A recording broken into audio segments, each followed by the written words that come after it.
At first glance, the X-ray photographs look more like abstract art or ink blots than they do fossils. But to the educated eye, these images of prehistoric life provide the links of civilization. Now, this last one is a good example of what you can see in X-ray photographs of fossils that you could not see if you mechanically remove the fossil from the rock.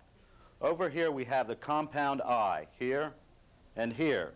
Now that eye is very similar to what a housefly has for an eye. But if you look going from that eye to the head are actually these light rods that carry the optic information to the brain. We would never know that fact about the life of the trilobites unless we had photographs of this type. The fossils exist inside rock or shale. Many of them were discovered in this black shale mine in Germany's Hunsrück Mountains. The photographs, or radiographs as they're called, are made by X-raying the rock, sometimes for as long as 12 hours.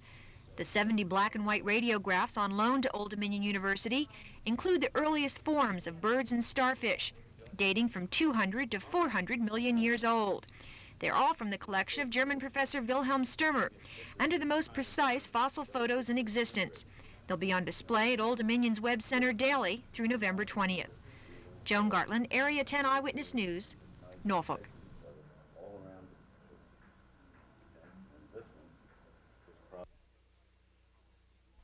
The suit filed in Norfolk Circuit Court this afternoon names as defendants the 3 Norfolk State Senators, the Electoral Board, the Clerk of Court, and Alan Cook, an Electoral Board maintenance worker. In the suit, Mrs. Obendorf charges that Cook negligently failed to properly prepare the voting machines for last Tuesday's election, and when the machines didn't work for several hours, there weren't sufficient backup provisions. As a result, the suit charges that some people were denied the right to vote, a secret place to vote, and in some cases were provided with illegal guide ballots. Mrs. Obendorf asked that the election be set aside, that the 3 senators apparently elected not be certified, and that the governor set a date for a new election. On a related matter, late this afternoon, Circuit Court Judge Thomas McNamara says he was prepared to order that Mrs. Obendorf and running mate Wayne Nunley be allowed to examine the ballots from Tuesday's election.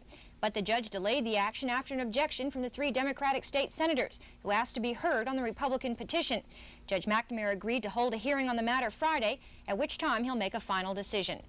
Joan Gartland, Area 10 Eyewitness News.